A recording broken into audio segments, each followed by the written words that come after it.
hanging 5 versus hanging 10. Whilst both position us up on the nose, the way which these are carried out differ vastly in many ways, from foot positioning, body positioning, wave positioning, and even the sections we're looking for on the wave and our overall approach to the nose. Through my own experience and coaching surfers, one of the key progressions made is moving from the hang 5 to the hang 10.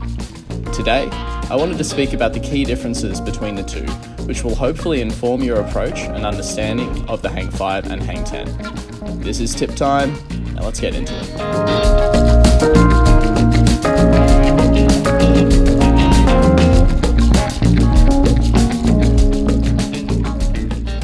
Alright, hey guys, welcome to another segment of Tip Time where we take a deep dive into your questions. So another really good question today from Higo, who asks, what are some of the differences between getting and staying critical in a hang 5 versus a hang 10? So we'll get into that today. And if anyone has any questions for Tip Time, we do these each week. So leave your comment below and we can get to that next time. So the first thing I wanted to discuss is the main reason why it's so different hanging 5 versus hanging 10. So with our hang 5s and hang 10s, quite often it's where our weight is distributed. So if we've got our weight forwards or our weight backwards. So this is why, and this is something we'll speak about soon, we might find it tricky to nose ride in certain sections with a hang 10, where it might be okay to nose ride that way with a hang 5. Now, this is obviously because we've got more weight further back on the board, and we really need to make sure we're utilizing this for our hang 5s.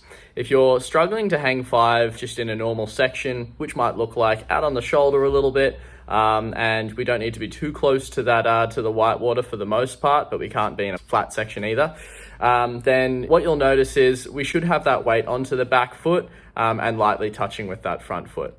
As we step up with that hang 10, the really key thing is that we're in the right section for that, because otherwise we're going to nosedive, and there's a whole bunch of stuff that needs to be occurring at the back of the tail in terms of the water pushing down on that tail, and that will change the position that we need to be in for the hang 10.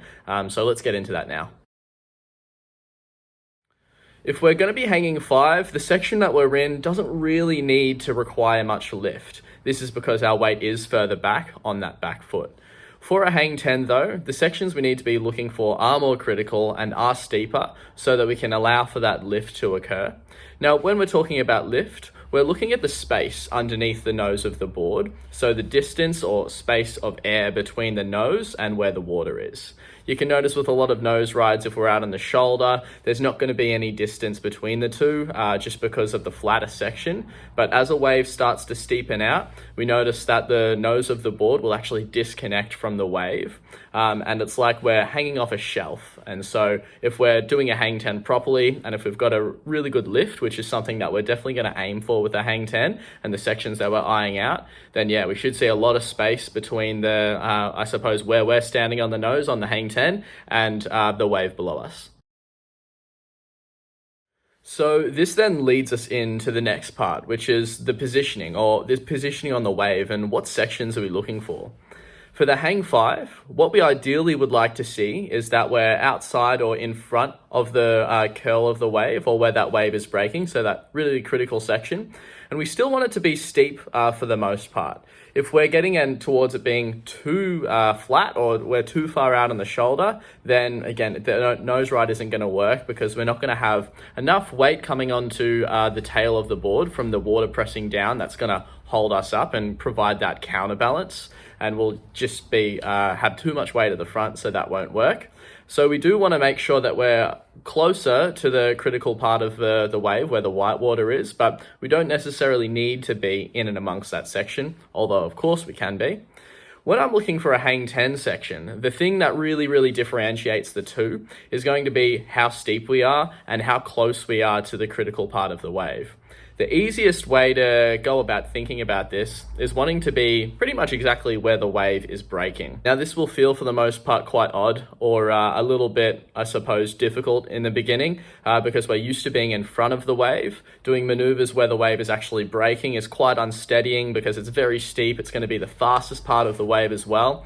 And so this does take a little bit of time to get used to, but what this does offer is a really nice steep section. And when we've got the steep section, that's that's where we can create that space between the nose and the bottom of the wave and get that lift happening. And therefore we can also get that hang 10 happening as well.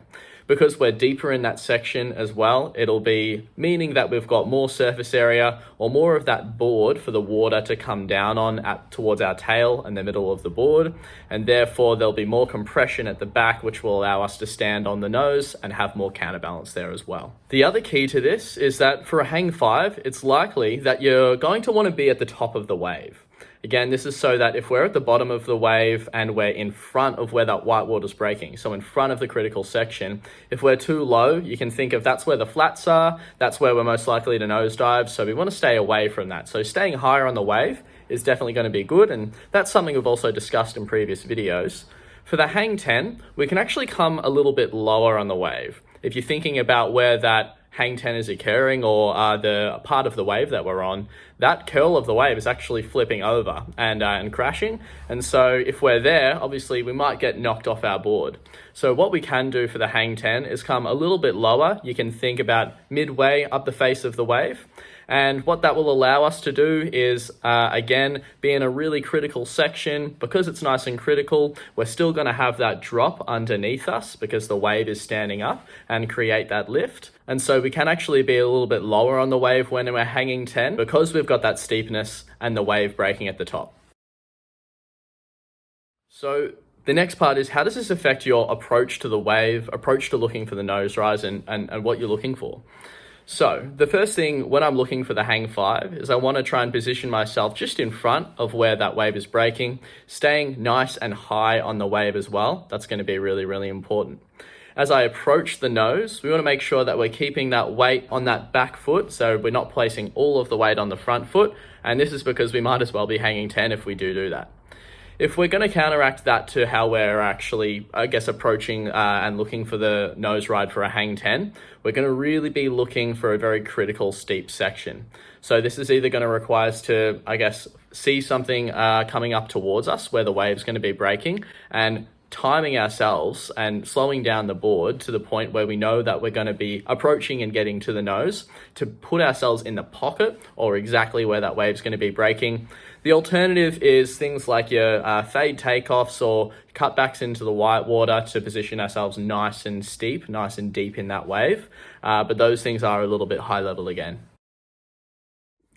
Now, if we were going to speak about, I suppose, how we extend out these nose rides a little bit more, that does differ from a hang 5 to a hang 10 as well. Probably not something I'll focus on in today's video, but we can obviously use our feet positioning in a different way when we're hanging 5 versus hanging 10, just because of the different positioning of our feet. And that can help to rise us up and down the wave and prolong that nose ride.